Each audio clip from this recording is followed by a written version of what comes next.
Spoštovani obiskovalci, dobrodošli v Slavnickem muzeju v Domžalah. V Kulturnem domu Franca Pernika Domžale smo letošnjo leto kar pojmenovali Pernikovo leto. To pa zato, ker v letošnjem letu mineva 70 let od njegove smrti in hkrati tudi praznujemo 110. obletnico ustanovitve župnije Domžale, kar seveda je nastalo predvsem po zaslugi Franca Pernika in tudi Domžalcev in Domžalk, ki so veliko prispevali k temu. In kar nekaj dogodkov se bo zvrstilo v spomin temu, torej v spomin Franca Pernika in njegove vloge v našem kraju. In eden prvih je današnji, ko je z nami, seveda, da se pozdravljam, gospoda Matjaža Polena. In za nas je pripravil eno posebno predavanje, že sam naslov je zelo pripoveden, in sicer so ljudje, ki so temelji našega kraja. In preden predam besedo naprej, pa seveda se pritiče tudi predstavitev našega predavatelja danes. Kje ne začnem? Dolgoletni radijski voditelj in novinar, urednik, publicist,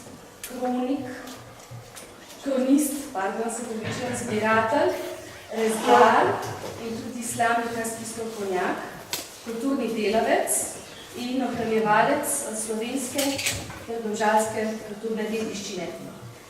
Med drugim tudi prejemnik zlate plakete mesta Domžale, Steletove nagrade za dolgoletno delo pri ohranjanju in predstavljanju slovenske kulturne dediščine in letos tudi dobitnik priznanja Naša Slovenija. No, dosedanje njegovo delo pa je najbolj vidno v več kot 20 knjižnih izdajah, ki na različne načine ohranjajo domžalsko kulturno izobčino. Skratka, prepričana sem, da je zdaj pred nami da nas čaka eno posebno zanimivo predavanje oziroma pripoved o življenju in delovanju Franca Pernika, torej tega velikega moža, ki je toliko prinesel Domžalam. Prosim.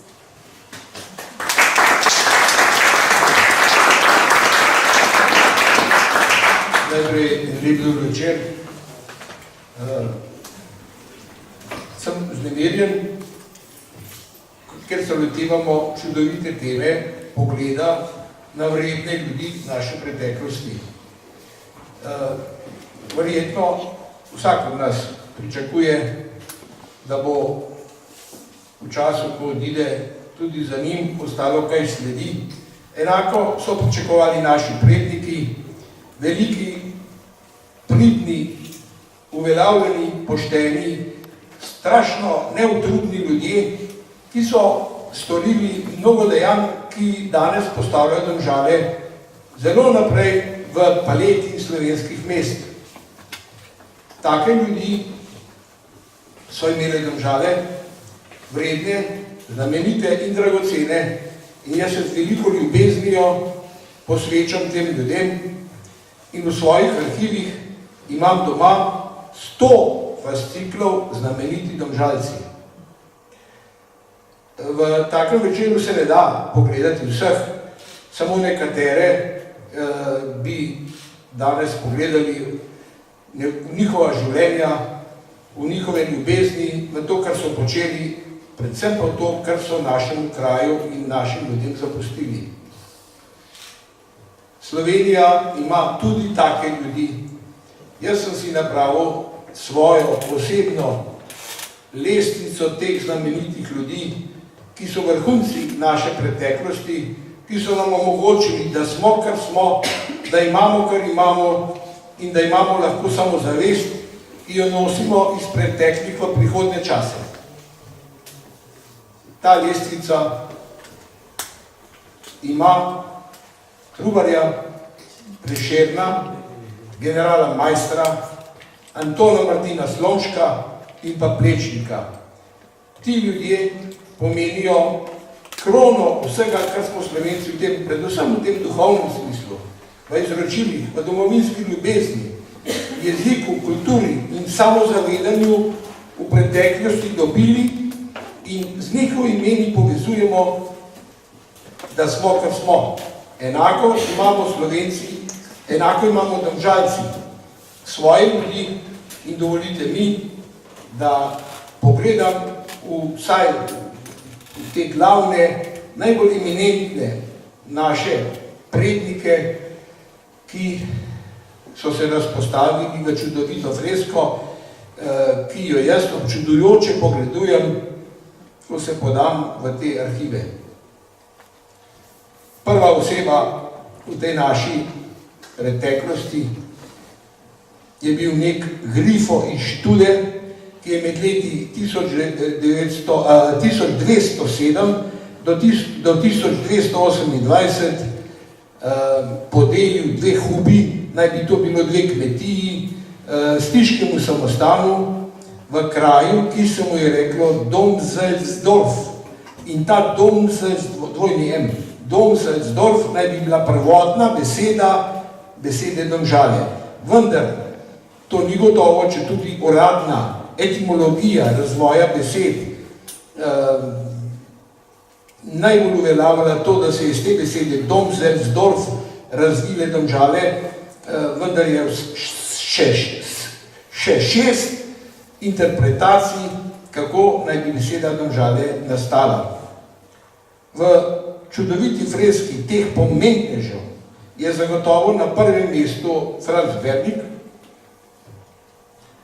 1870 do 1948, to je bilo njegovo življenje, ki je naredil iz svojega življenja karizmatično kariero vsega, kar človek dobrega more narediti za en kraj.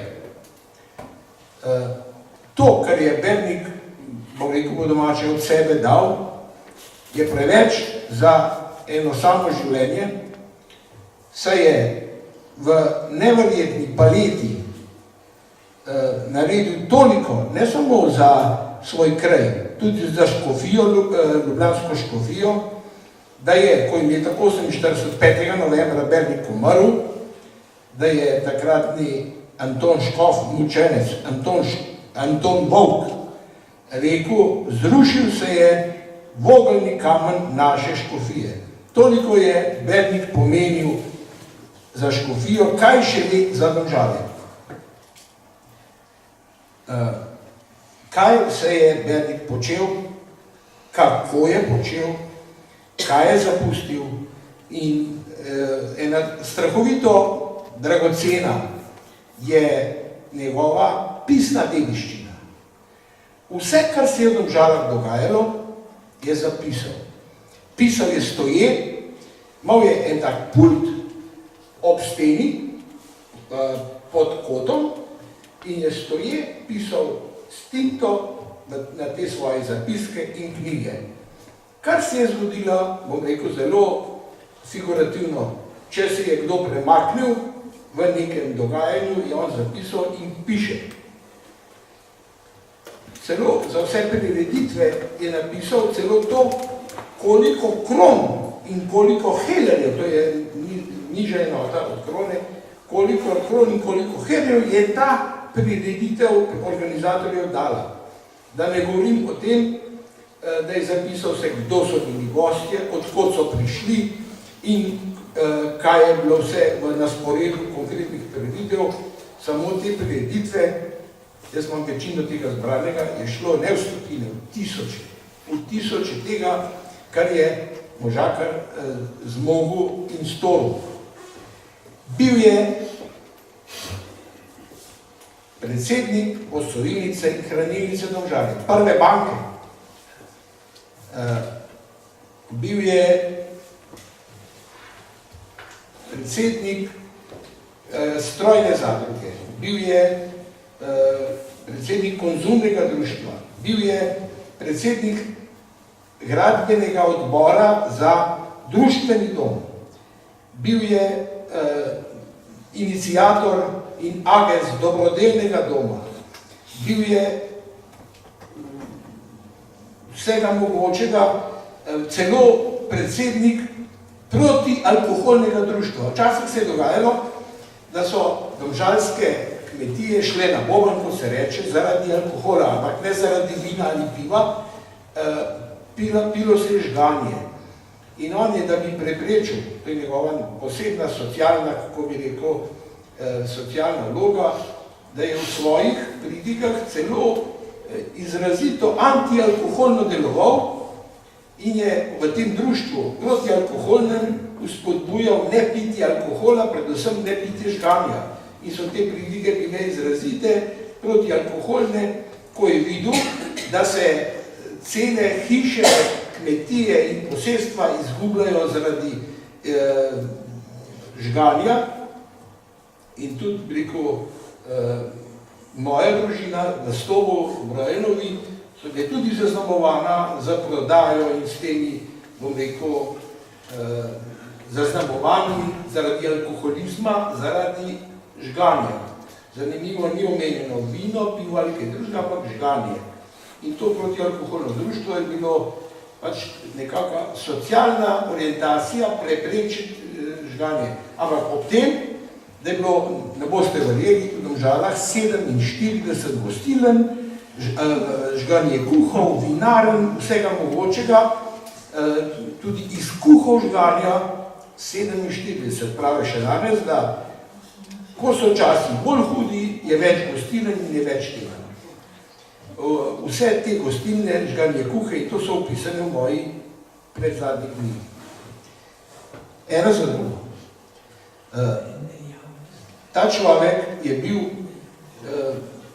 tudi duša Domžal v tem smislu, da se je, bom rekel, sekiral in podajal v družinske spore. Ko je videl, da se mož in žena ne moreta spraviti, da ne moreta je šel domov in jih je, rekel, da bi jih pobotal ob veliko otrocih, je deloval še kot, kako reče danes, poseben izraz je mediator teh sporov, da bi družina ostala skupaj, posebej družina z veliko otroki.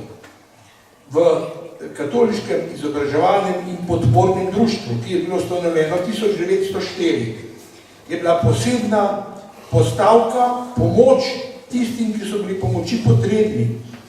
Vodil je točno natančno evidenco, komu je treba pomagati, koliko so mu dali in da je tudi ta, kot socialna, danes center za socialno delo, je on to skrbno vodil in zapisoval. Bernik je bil, bom rekel, ne samo duša Domžal, bil je pravzaprav alfa in omega s tem, da je moral ob tem biti župnik, to se reče biti duhovni vodja, pastoralno, liturgično delo, ki je samo po sebi ogromno, je opravljal vsem, kar sem zdaj le pripovedoval. Je nepojmljivo, da to človek more in si je zaslužil to besedo karizmatičnost. Imel je nečaka, Antona Dolinarja, kasnejši doktor, ki je bil muzikus in ta Domžalah je, kot rečemo, Novo mašo pel in ta doktor Anton Dolinar je postal prvi urednik Radia Ljubljana, ki je postal radio 1928 in doktor Anton Dolinar, njegov nečak, je bil prvi glasbeni urednik tega Radia Ljubljana. Kasneje je šel v Kanado, kjer je nesrečno v prometni nesreči umrl. No in danes imamo to srečo, da od tega velikega človeka, Franca Bernika, pozdravimo njegovo nečakinjo Vido Bajžel in prosim, da jo za ploskanje pozdravimo v zadnji vrsti si Vida, ostanite, prosim.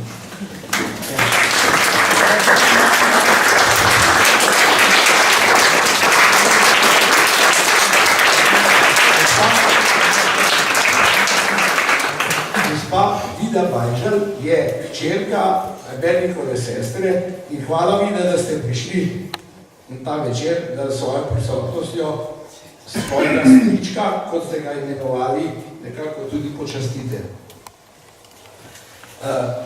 Bernik je Vse več bom povedal jutri v tistem govoru, ko bo pred Menačekom.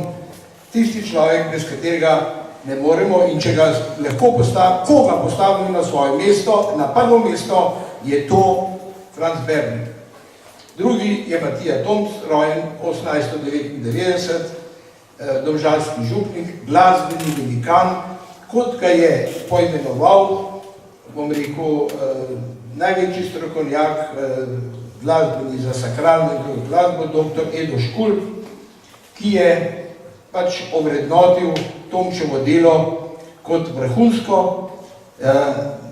Tomc Belokranc nekako po lokaliteti,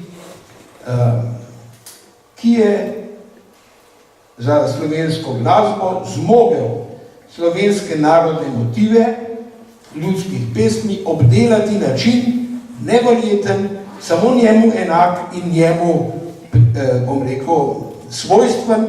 In Tomc je s temi umetnimi pesmimi na ljudske motive ostal za vse čase neprekosljiv skladatelj slovenske glasbe.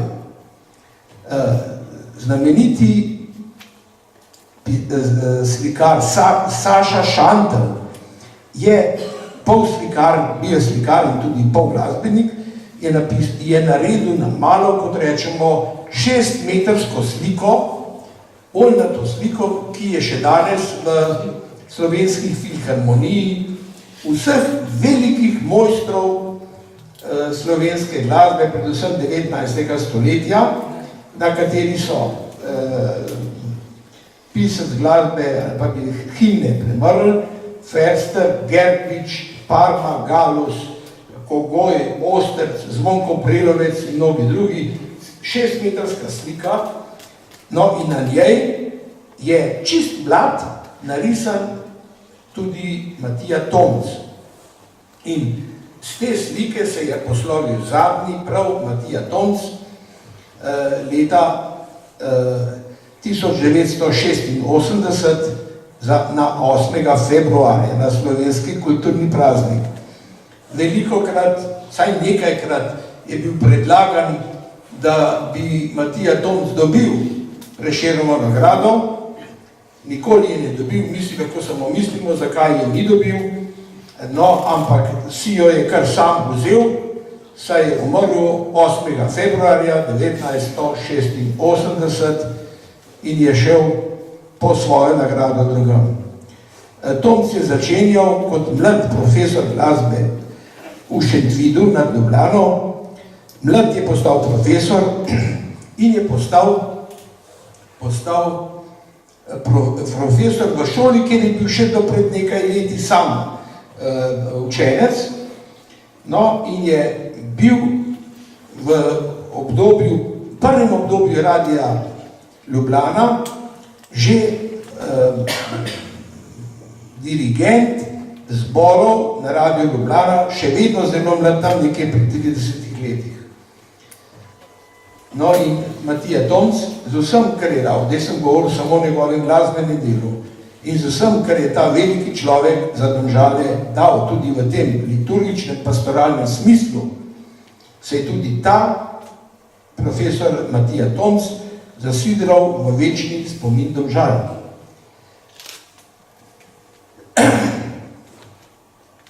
Rečejo, da če pogledamo med župane, župan je občini glava, župnik je pa občini srce. To je nekak pregovor. In mi smo imeli doslej 31 županov in zadnji domžalski župan, 31. je Toni Dragar, da ne vem, je to zdaj kandidira za 3. ali 4. mandat. 31. župan je Toni Dragar. Mislim, da je bil 3. župan je bil Franc Vodnik, celo sorodnik Valentina Vodnika, tega se doslej ni vedelo, in kot še po njegovi nasledniki je postal domžalski župan.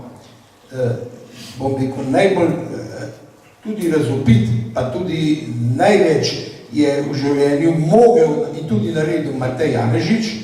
Že njegov oče je bil župan med leti 29 in 47, Matej Janežič pa je postal župan 1871 in bil do kar 45 let župan, do leta 1919, to se pravi v vsem tistem času, ko se je dogajalo slamnikarstvo.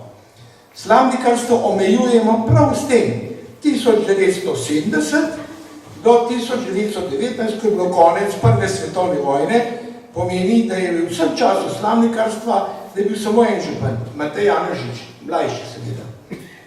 40 let je bil župan, no in ko je 1919 pustil županstvo, je živel samo še 2 leti in 21. leta umrl. Ko je pa praznoval 5 let pred koncem županovanja 40-letnico,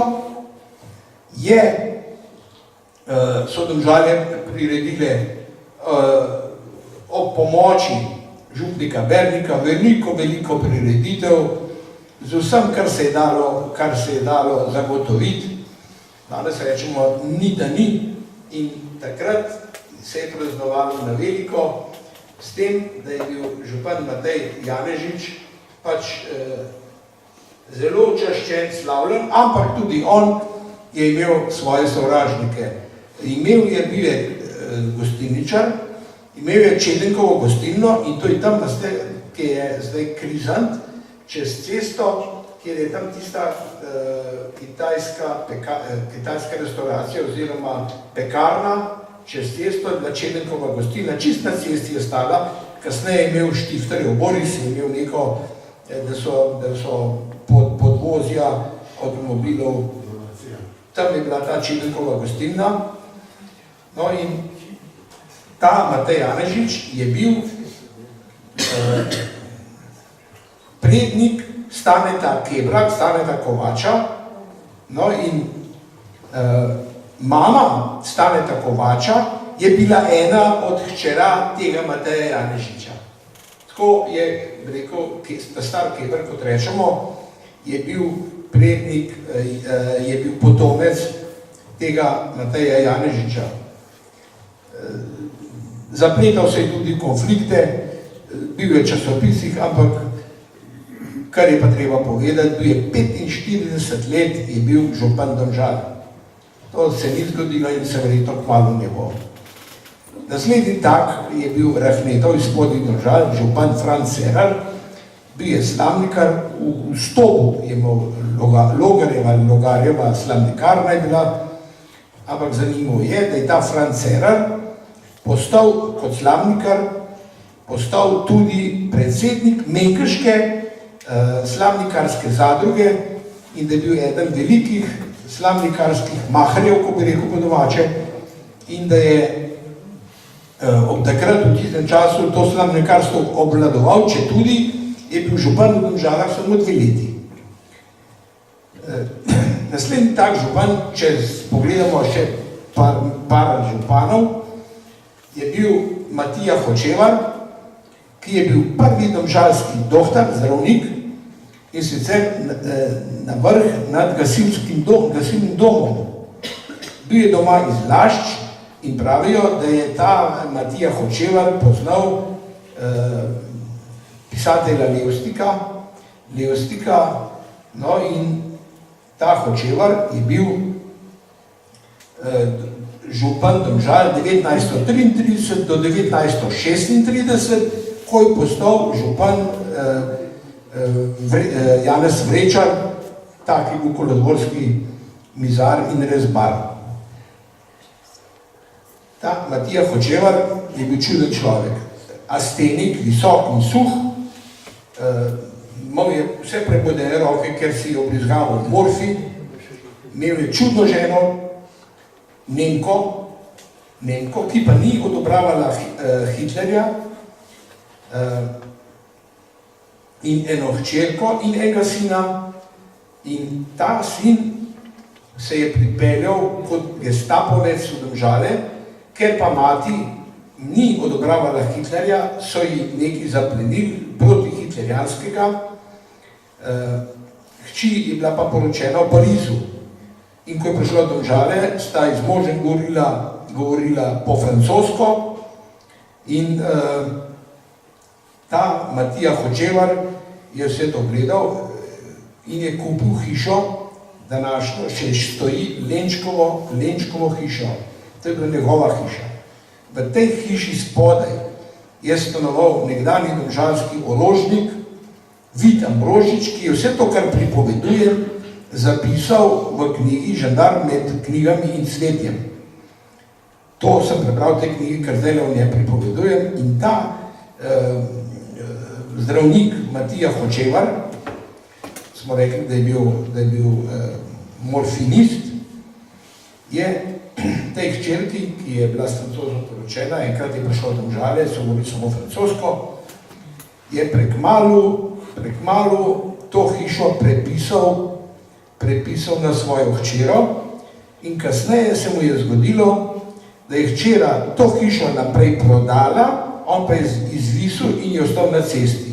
Šel v Ljubljano, kjer je v pomanjkanju umrl. Žena je pa zblaznela, brez vsega denarja in bila v domžalskem dobrodelnem domu, tako zvani hiralnici, in umrla tudi brez vsega. To se pravi Hočevarjeva žena. Bil je nenavaden človek, rekel župan 3 leta. En anekdota, ki kroži v njem, je pa ta, je prišel pacient, ambulanta je bila gor nad, sem rekel, nad gasilskim domom, je prišel pacient, ki je bil brez zob. Je rekel, ti, mu je rekel Hočevar, ti jutri pridi na postajo, bova to vse uredila. Na katero? Na železniško. In ta pacient pride na železniško postajo, prav zdaj greva pa v Ljubljano. In sta šla v Ljubljano, mu je pa Hočevar sabo torbo, zdravniško torbo, in ko sta sedla na vlak, je odprl torbo in tam bilo 50 protez in rekel, tole probi, pa tole probi, pa tole probi. In je probaval, poskušal te proteze, ena mu je bila kolikrat tolik, mu je bila všpasala, in rekel, no, prav pa ti ščine, prav pa malo pobrusi.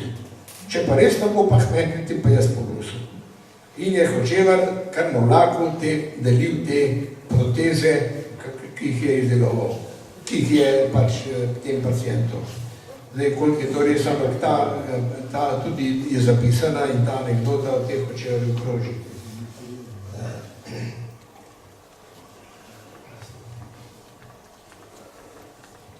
Naslednji tak župan, ki je tudi znamenit, na nek način zelo znamenit za Domžale, tudi pomemben in usoden, je bil Anton Skok. Ta Skok je bil med leti 1221 in 27, to se reče 2 leti po tistem, ko je Matej Janežič popustil, je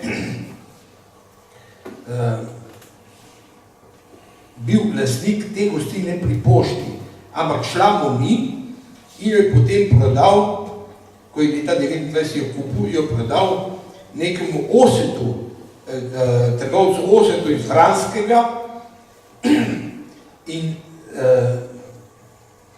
bil je pa Anton Skok povezan z Januši, gostilno Januš, imel je kot za ženo imel Januševo, eno od Januševih deklet, no in zanimivo je to, da za časa tega njegovega županovanja 21 do 27, da je bila pošta pri Januš na Doriš. Zato se je reklo tudi na pošti. Pri Janušu, gostilni Januš na dvorišču. In prvi poštar v Domžalah je bil pa Vincenc Januš, človek, govorim zdaj, prvi poštar je bil človek, ki ima brado na 2 rogla, tako kot je imel Janko Kerstin, na 2 rogla.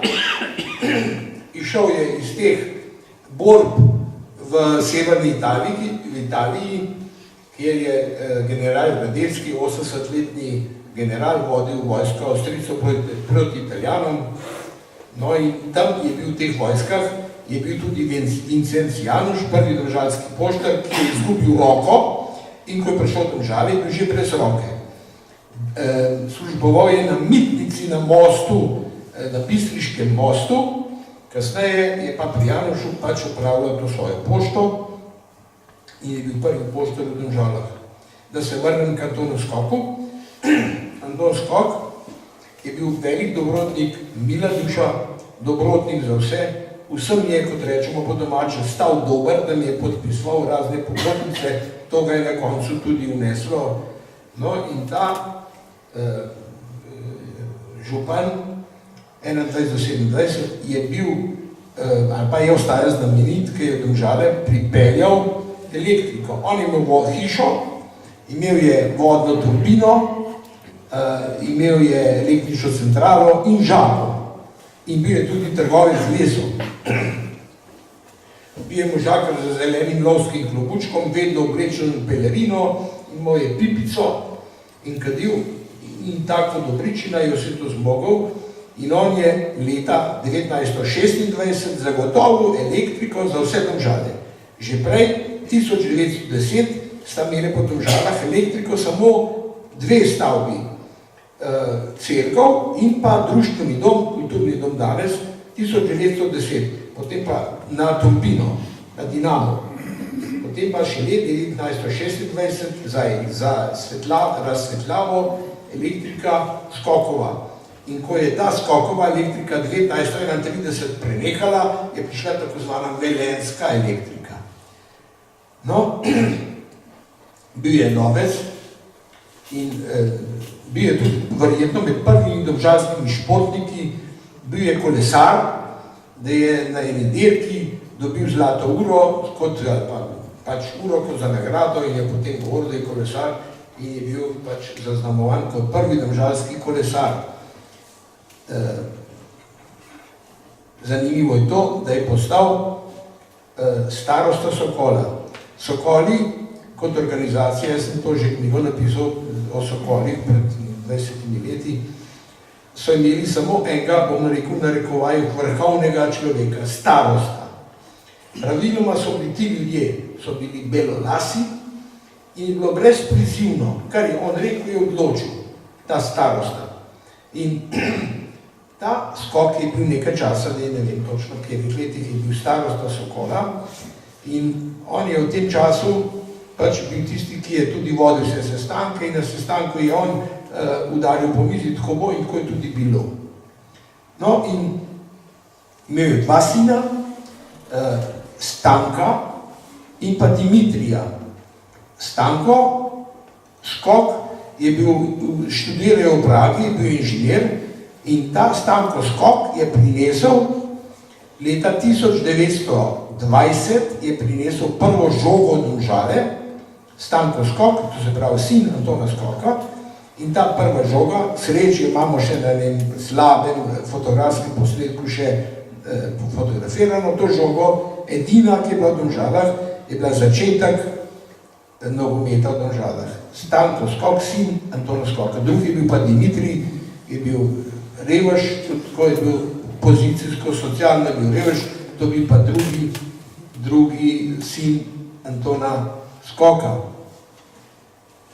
Če pogledamo potem po vojni, jaz občudujem in tudi poudarjam velikega človeka za Domžale, Franca Habjana, žal ga ni več, kako veliko ljubezen je svojim Domžalam Franc Habjan dajal, nikoli ni hotel ne priznanja, ne nagrade, ne medalje, ne odlikovanja, je rekel, mene je dosti zaslužil Domžalam. Bil je župan 57 do 63. Tak čudovit človek je 103 leta ima Jože Pogačnik med temi župani, ki je bil župan od 63 do 69, ki je še danes, kot bi rekel, še živeči župan, lahko velik simbol poštenega, krasnega človeka, ki je ponosen lahko na to, kar je počel in kar je delal kot župan in kot človek. To sem župane pregledal. V tej naši kulturi, ki jo v Domžalah poudarno živimo, z delom zavoda Franca Bernika. Ta zavod po pravici nosi ime velikega tega človeka, je kultura poudarjeno zelo razvita, odlično razvita v mnogih oblikah in vse, kar z veliko prizadevnostjo se na področju kulture počne, odmeva po kakovosti, po raznoterosti, predvsem po raznoterosti, kakovosti in pa tudi povezanosti z ljudmi, ki to svojo možnost izrabljajo v veliki meri. Franca Bernika pa Matija Tomca sem že omenil. Prvi učitelj je bil Pfeiffer, deloval je prvo šolo v Cerkvenem stolpu, potem Anton Schubert, pevec, potem Franz Ahčin, kipar, potem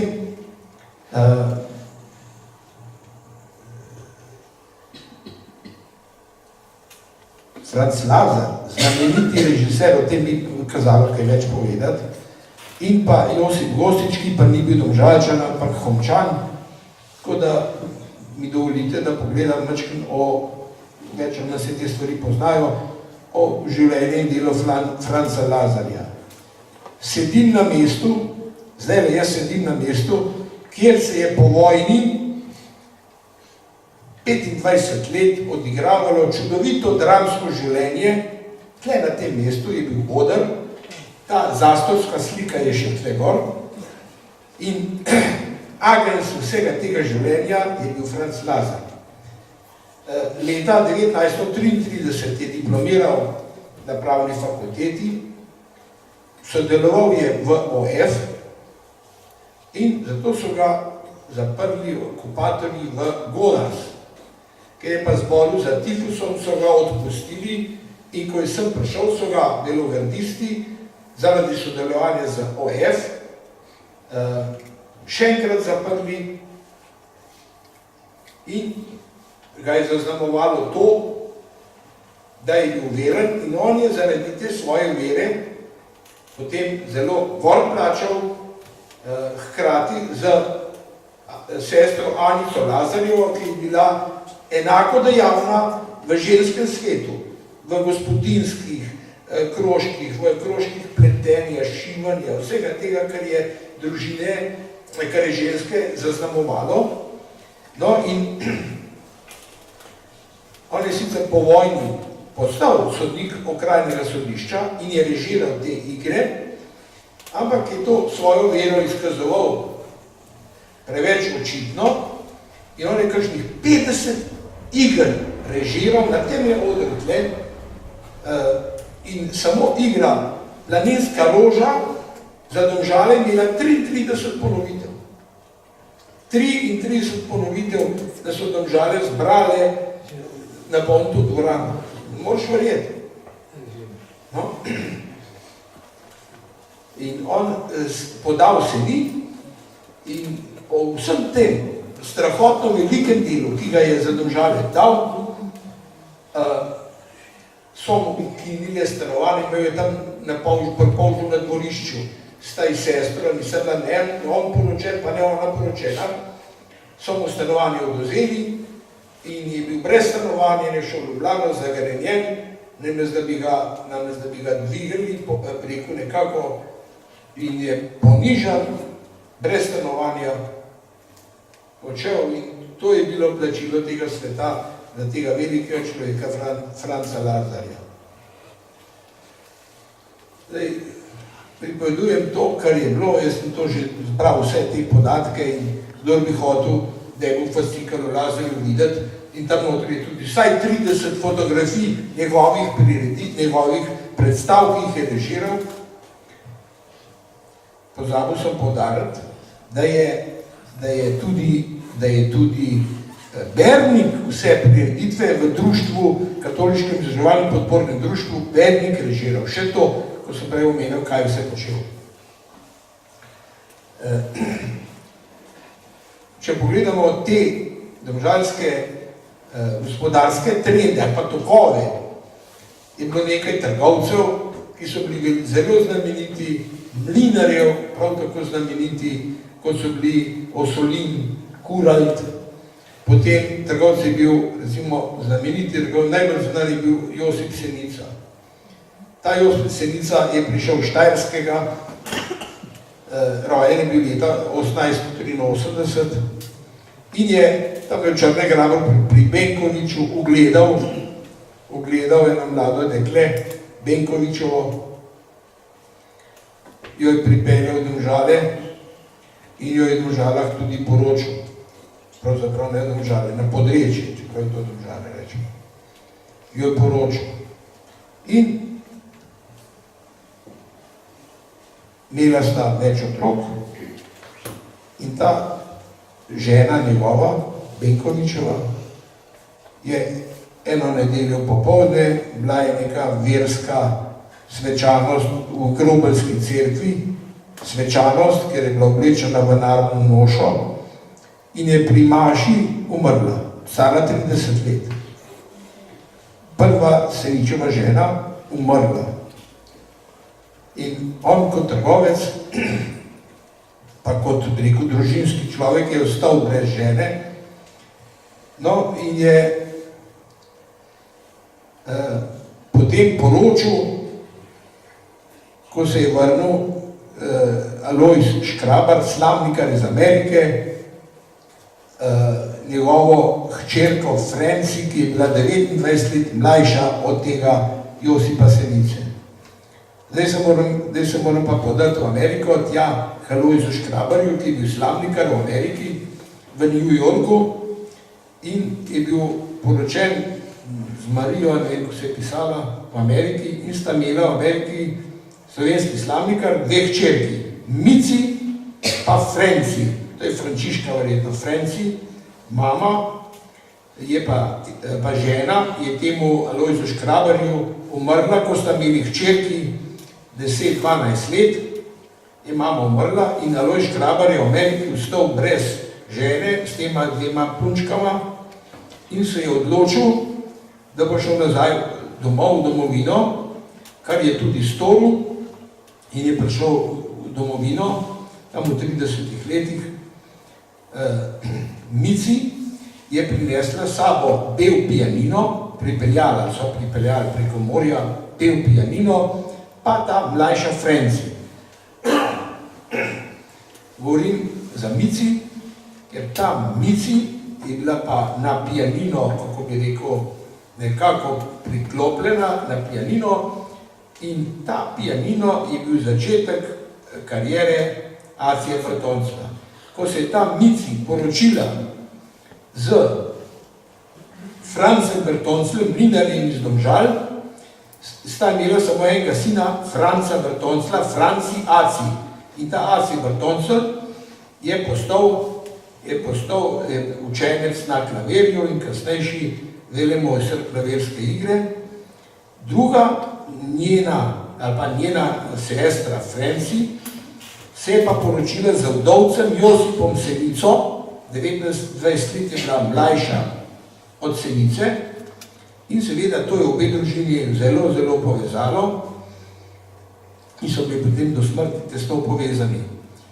Mici je nekje pri 19 letih šla za eno leto v uk, v nunsko šolo v Avstrijo, kjer so se dekleta učila šivanja, kuhanja, štrikanja, vseh mogočih teh veščin. Ta Franci je pa postala druga žena Josipa Senice, ki je leta 1930 postal, ne vem, če je bil prvi lastnik velikega avtomobila na dvorišču Seničeve trgovine, ki je zrasla, se spomnite, ki je bila Seničeva trgovina vis-a-vis STB1. No in tam na dvorišču so bili neki montažni objekti, neki dvoriščni objekti in ta Josip Senica je postal podpredsednik nogometnega kluba Disk, Domžale, domžalski internacionalni sportski klub Disk.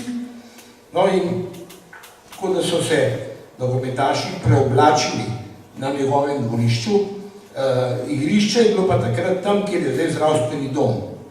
Tam, kjer imajo Kitajci skladišče, je bil en gol, tle je pa Vele Bogrovnica, tle dol je pa drugi gol. In so se pri Senicu preoblačili in Senica je prišel med igralce in rekel, fante, zdaj pa tako. Tekma bo naša, noč bo pa vaša. In da jim je plačeval pač, kar je pač bilo treba. No in ta Josip Senica je bil neverjetno podjeten, 13. leta, 1913 je v Domžalah, je na Podrečju kupil parcelo in je naredil veliko domačijo, hišo. No in Mercedes je povedal, kaj je postavil zelo navzgor in ko je sosed Bedenek propadel, je še na Podrečju še soseda kupil, skratka, vse je bilo njegovo, ampak prišla je vojna in je vojna mu je vse pobrala in ko je prišla pa po vojni, so je bila pa tista obvezna oddaja, so mu pa ugotovili, da ima kot trgovec preveč masti, sladkorja, preveč moke, da ima zaloge, kakršnih ne bi smel imeti, so mu pa še tisto vse pobrali. Ampak, to je tako kot tisti pajac, ki ga stre mezinec, ki ga postaviš na glavo, se hitro spet postavi na noge. On je bil tak in ko so mu vse pobrali, je kupil nekaj prašičev, čez 2 leti mu 200 prašičev. Hrane ni bilo, pa je bil spet bogat. No in je imel prašičjo farmo na Podrečjah in seveda on je vse obrnil bomo rekel, po domače, v kšeft in je potem to zmogel in znal speljati. Dočakal je 97 let ob vseh teh pretresih, ampak on je rekel, treba je piti vodo pa mleko, samo vodo in mleko. In to je on bil, ampak je dočakal, če je to res, jaz ne vem, ampak dočakal je 97 let, bil je pa zelo naporen človek in tiste njegove trgovke so ga okarakterizirali, sem napisal, je znorit, trmast, glasen, trdosrčen, hudoben in maščevalen.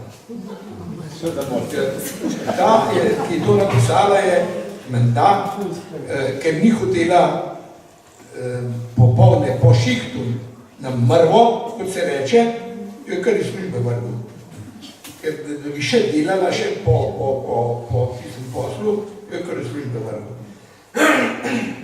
Ampak kot trgovec je bil prodoren, strašno prodoren, imel veliko denarja, moči in vedno je padel na noge, kot se reče, in je zaznamoval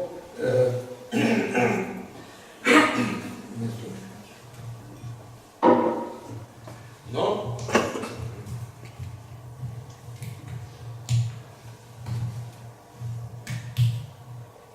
Cerno za ploska.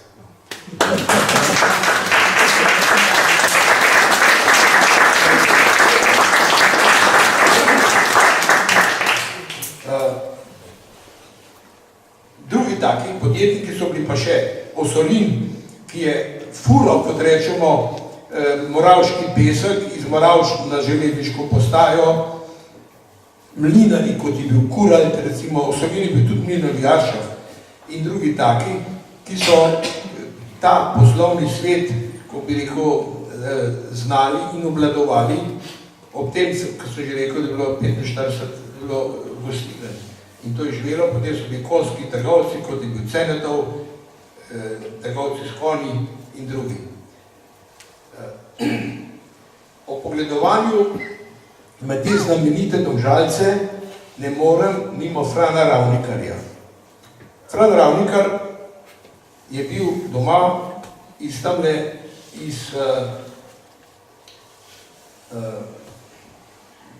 med Moravčami in Lukovico, pri Sprevalje, ja, in on je bil stric Toneta Ravnikarja. Bil je samo tesar, ampak zelo ambiciozen tesar, rojen 1873, in tako ambiciozen tesar, da je se je šel učiti tesarstva na Dunaju. Tam je bil leto 2 na Dunaju, zelo priden, in ko se je vrnil, je ratal kar arhitekt.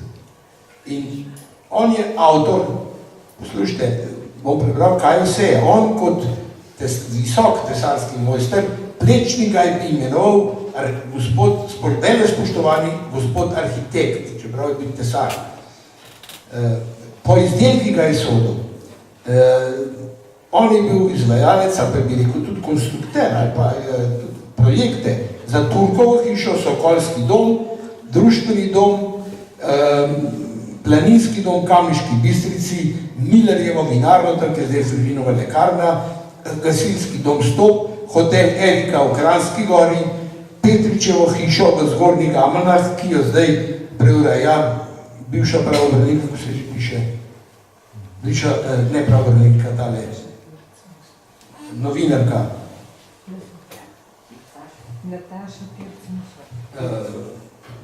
Vse, ker je taka pravi ruska dača in pravi lesena čudovita hiša.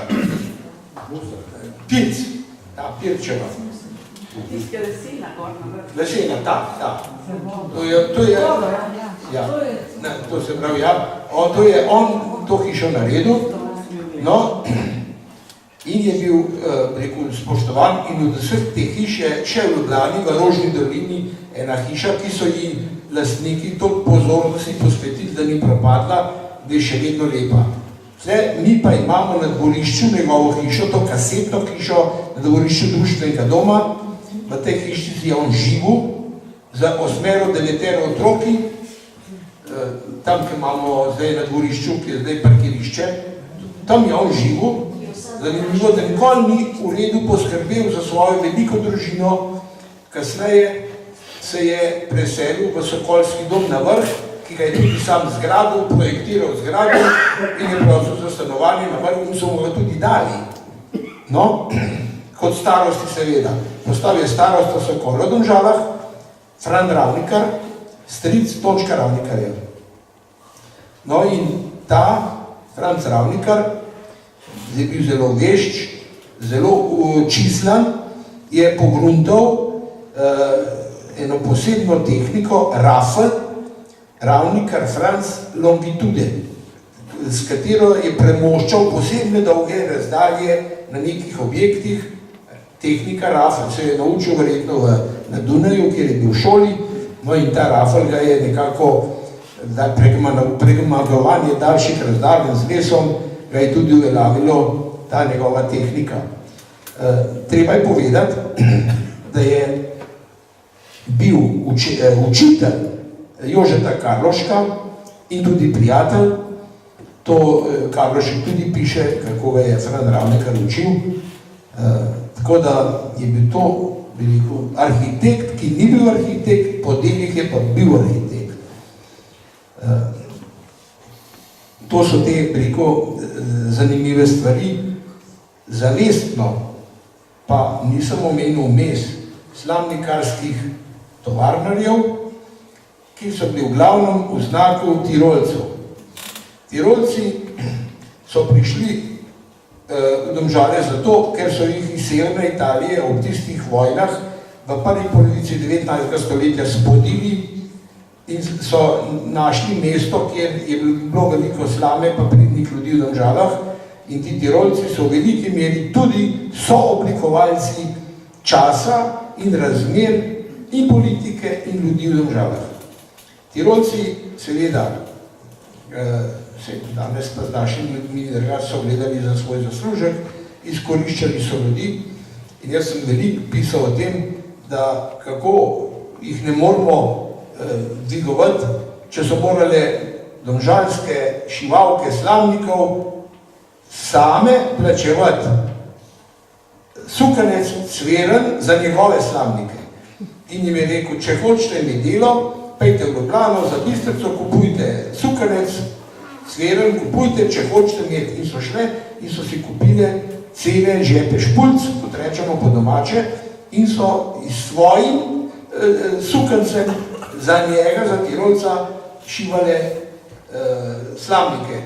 Ampak to ni bilo dost. Ko je to videl, je odprl svojo trgovino in so morali pri njem kupovati sukanec, če so hoteli imeti delo. To so grde stvari, to je, pretirana, kako bi rekel, v ekstrem, do terorno izkoriščevanje, pripeljano izkoriščevanje teh ubogih delov, ki so imeli praviloma službo itak samo po zimi. To Tirolci so seveda tudi dali velik delež, ali pa rekel, velik pečat domžalskemu življenju, ampak to, če bi kdo od teh Tirolcih lahko te knjige, ki to pišejo, preberejo o tem. Jaz bi vas zahvalil, to bi končal, bi vas pa prosil, če še kaj vprašate, pa bi rad odgovoril za karkoli, pač, da vemo, če vemo o tem.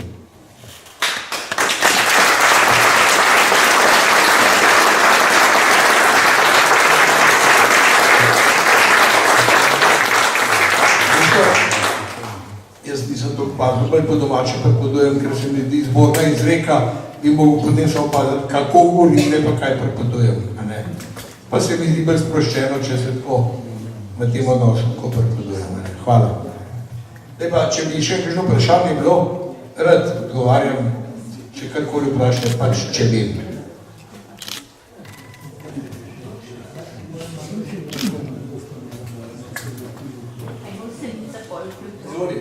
Slavnikarji niso bili samo Tirolci, ampak tudi Domžalci. No, to je seveda. Hvala, ker si vprašal. Veliko je bilo tudi domžalskih slavnikarjev, 25 delavnic, tovarn in veliko število tistih, ki pa formalno niso imeli delavnic, niso imeli tovarn, ampak so vseeno šivali slamnike, bilo kot ihalske slamnike, bilo tudi za stroji. In ti ljudje so pač pri meni popisani in tudi to zbirko še naprej delam, ljudi, hiš, ki so se ukvarjali s pletenjem, druge pa s pletenjem in šivanjem slamnikov. Ene so se samo s pletenjem, druge pa s pletenjem in šivanjem slamnikov. In teh hiš je bilo v Domžalah 100, imajo se ime, priimek in tudi naslov. Mislili so pa, da bodo zaslužili več, kot so. Če so pa želeli vzpostaviti, te trgovske kanale, da bi zaslužili, je bil pa tisti vložek zelo velik, če so želeli zaslužiti za ljudi. Tega pa niso mogli, če ni bila količina in tako naprej, kar je pa zahtevalo seveda organizacijo, pa prostore, in takrat se je tudi že pojavljala in davčna, in prostorska, in ta zakonodaja, in so jih kar stiskali, tako da kakšnih 25 teh slovenskih slamnikarjev, ki so imeli doma bodisi kot Slovenci, tudi v Španoviji s Tirolci nekateri, kot Klamer recimo, in nekateri, ki so delali samo občasno. To še ni ta celotna in natančna analiza vsega tega, teh razmerij, še ni narejena, mogoče se bom dolotil.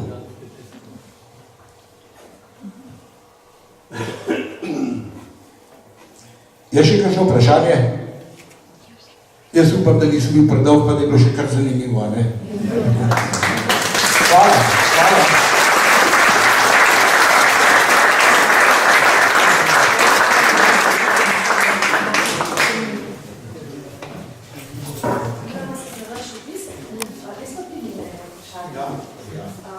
Šupljiska kronika, ki jo je Franc Bernik tako zavzeto pisal, seveda pač to priložnost, da sem jo tudi prebrala in je veliko zanimivih stvari opisali. Na zelo podoben način, tudi Prva svetovna vojna, ko je zasnovala Domžale, kaj bi pa vi rekel, kjer del iz te kronike sem jo recimo najbolj vtisnil v spomin. Namreč, jaz govorim o tem, ker Prva svetovna vojna in obdobje po njej je pisal veliko o tem, kakšno pomanjkanje moke je bilo, kakšno pomanjkanje recimo petroleja, na splošno hrane in se mi je zelo pač spomin. Hvala.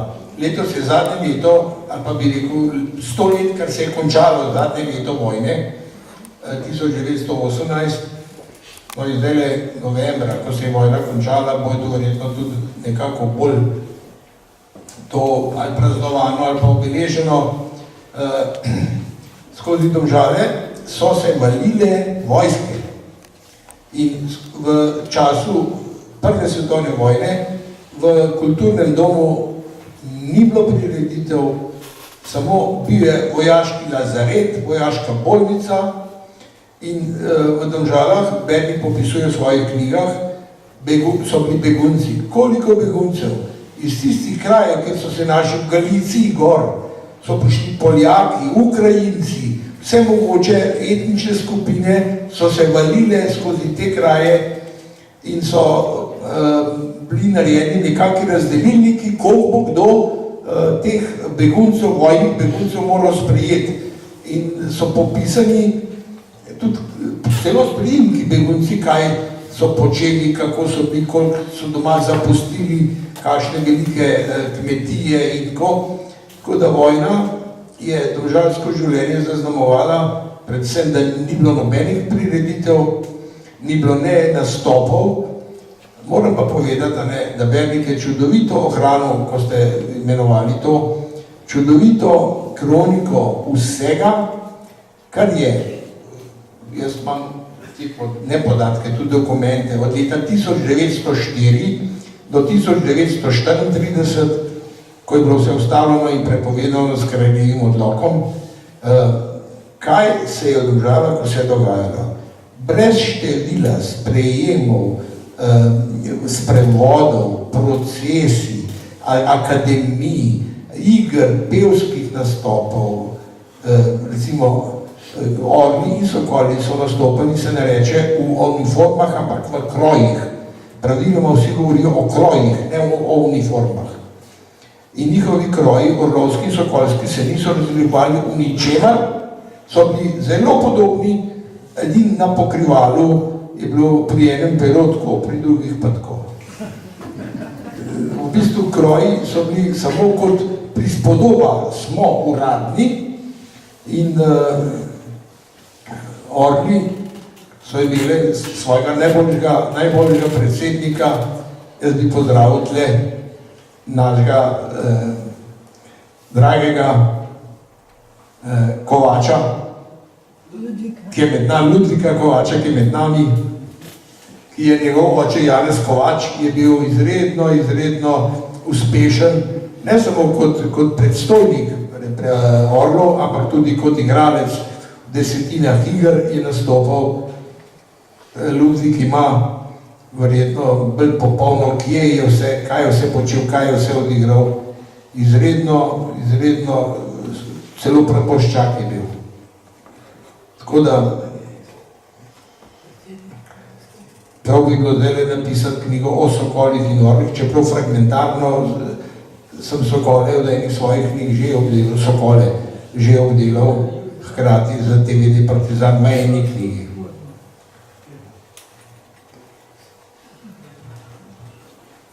Še kakšno vprašanje, če bi bilo? Lejte, jaz mislim, da nisem nobenega pomembnih Domžalcev, se opravičujem, da nisem nobenega od pomembnih teh kreatorjev kraja, ki so bili, nisem se pa po vojni se nisem zadrževal, so bili pa po vojni tudi v redu ljudje. Tako da, prav pa je, da ti temelji kraja so ljudje, ki so temelji kraja.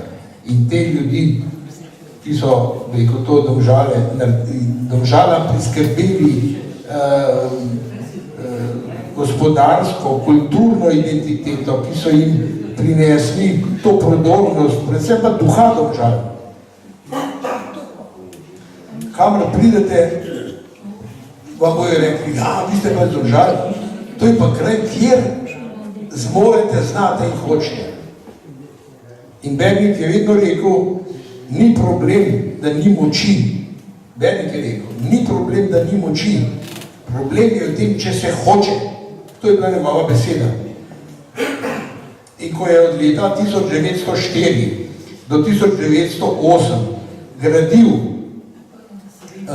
domžalsko pokopališče, pokopališče je bil eden od zahtev, če hočete biti fara, potem morate imeti eden od zahtev, potem morate imeti tudi pokopališče. In Bernik se je z vso silo zagnal, da pokopališče bo, s tem bo pa tudi Fara, čeprav zahteve so bile še druge. Meščani, kjer je bila dekanija, so potem ovirali to na vse pretege, tudi tožili so ga in on je vse to prestal in je vodil to 4 leta, to gradno. In ko je bila pa 4 leta, ko je bilo pokopališče narejeno, so Tirolci zahtevali najboljša mesta za tirolske grobove. Je rekel, ne, to je slovenski in je prvega pokopal nekega slovenskega otroka, Vraža se je pisal, otroka in je vsem dal slovenske, ta boljše točke slovenske. Tudi ta desno za vrati, kjer Bernik leži, je sicer Anton Miller, ampak to so bili sudetski Nemci. Anton Miller je sudetski Nemc, ampak ti sudetski Nemci so bili pa zelo kooperativni s Slovenci. Naučili so se slovensko, medtem ko Tirolci se niso. Tirolci so tokli svoje, sudetski Nemci so bili pa prijazni, človeški in so se praviloma slovensko naučili. Čeprav ta Anton Miller, pri katerem ali pa v kateri rodnici zdaj Bernik leži, sta bila prijatelja, kasneje sta se skregala, ampak so bili dobri in so nekako zaslužili to. In vse te točke, te glavne točke na pokopališču so zasedene s slovenskimi grobovi. In Tirolce je pometal vmes, tako da to je bilo vse premišljeno, tako da je on kot oče kraja pustil resnično neizbrisljivo sled. In lepo je, da so se včasih, ki niso zdaj šli, bom rekel, to je za 30 ali pa 30 let nazaj, da so se modri ljudje skupaj usedali in so rekli Bernikov dom bo. In prav je, vse ga je on na vse zadnje, kot predsednik gradbenega odbora, pa je on zgradil. Jaz imam čuda podatkov in tudi kako so zidali in kako je, ko je ob gradni doma, kaj se vse dogajalo. Gradil ga je zidar Hočevar iz Trzina, zidarska, tesarsko delo pa Fran Ravnikar, tesarsko delo, ki je vse te stolpičke pa to. No in vse popisuje celo to, kako je, ko so Smrekco dali na vrh kulturnega doma, kako je 16-letni pomočnik na strehi, pisal se je Škrlep, padel z vrha dol 16 metrov na tla in razen par prask mu ni bilo nič. In to je bil čudež, da se mu ni nič zgodilo, padel je na tla ob času, ko so na streho davali Smrekco. Tako da vse to je ostalo, tudi najmanjše stvari. Tudi celo piše, kdaj in ob kateri uri so bili likovi. Za vse to je ostalo v lete. Iz leta v leto je to bolj zanimivo, pa tudi dragoceno. Kako nekaj rečem? Kdo ima pomagal z denarjem? Domžalčani so v Ameriki delali, potem so pa denar pošiljali, gospodu Berniku, da je lahko delal, brez denarja ne more delati. No, hvala, ste to vprašali. Seveda, Bernik je imel 400 domžalcev v Ameriki. On je rekel, vsaka peta učica mi je všla v Ameriko, je celo to napisal. In on je šel dvakrat v Ameriko. Dvakrat je potem tudi predaval v tem društvenem domu, kako je v Ameriki pa tako naprej. In seveda tam je fajn zbiral denar za ta dom in domžalci so pa leta 1916 v Ameriki, v New Yorku na Manhattanu so odprli svojo slovensko faro svetega Cirila in ta fara še danes deluje, ima 102 leti. No in on je obiskal to svojo faro in te farane v Ameriki in seveda pridno zbiral denar, da je lahko to, kar ste vi vprašali, da je lahko to med temi rojaki, ki je bilo veliko, nabral. Domžalci so hodili v Ameriko iz Genove in predvsem iz Hamburga, iz teh mest ob Atlantiku. No in Ko so prišli tja, je pred newyorško luko, pristaniščem, je en otok St. Elis in tam so jih zadrževali več tednov in vsakega so popisali do zadnje pikice. Tudi starše, tudi pradeda, prababico, bolezni, odkot, kako, kaj, jih niso prej spustili z tega otoka St. Elis, dokler jih niso popisali. In ko so prišli in so vprašali, kaj si po poklicu Slavnikar. Aha, in Slavnikar je takoj dobil v New Yorku, je dobil službo takoj na 3 mestih. Jaz sem tam obiskal in sem gledal, kje so ta mesta, kjer so bile te tovarne, so vse restauracije, so hiše še vedno, ampak so za brazilsko hrano, za čilsko hrano, ne vem, vse mogoče fast foodi.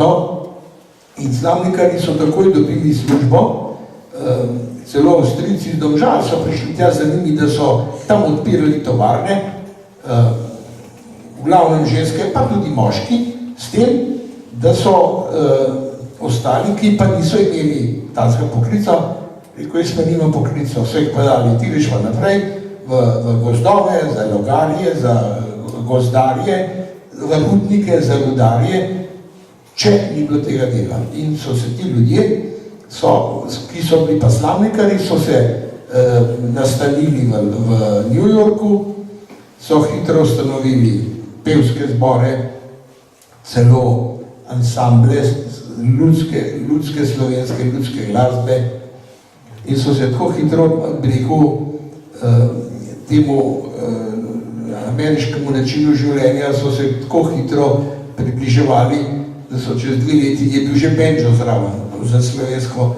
ljudsko glasbo so že banjo imeli zraven.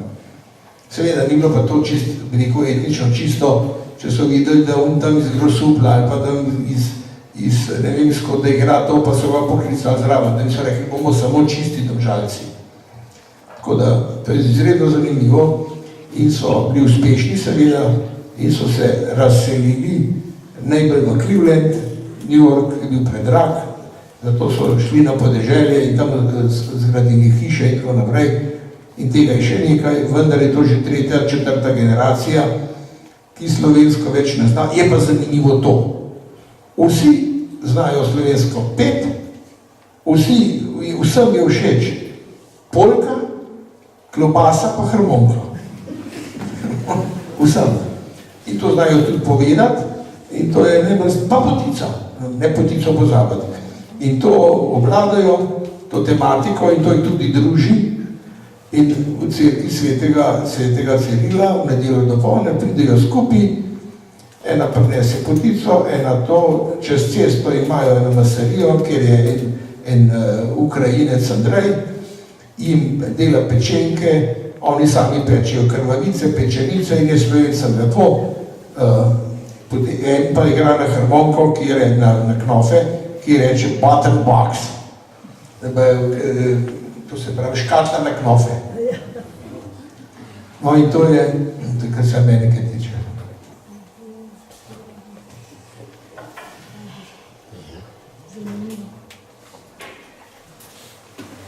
Ja, jaz sem zahvalen. Upam, da je delal tudi nekaj.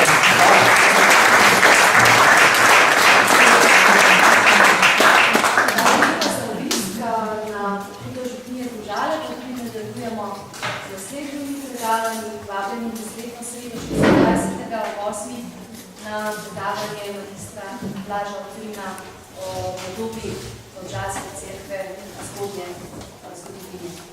Hvala za pomoč.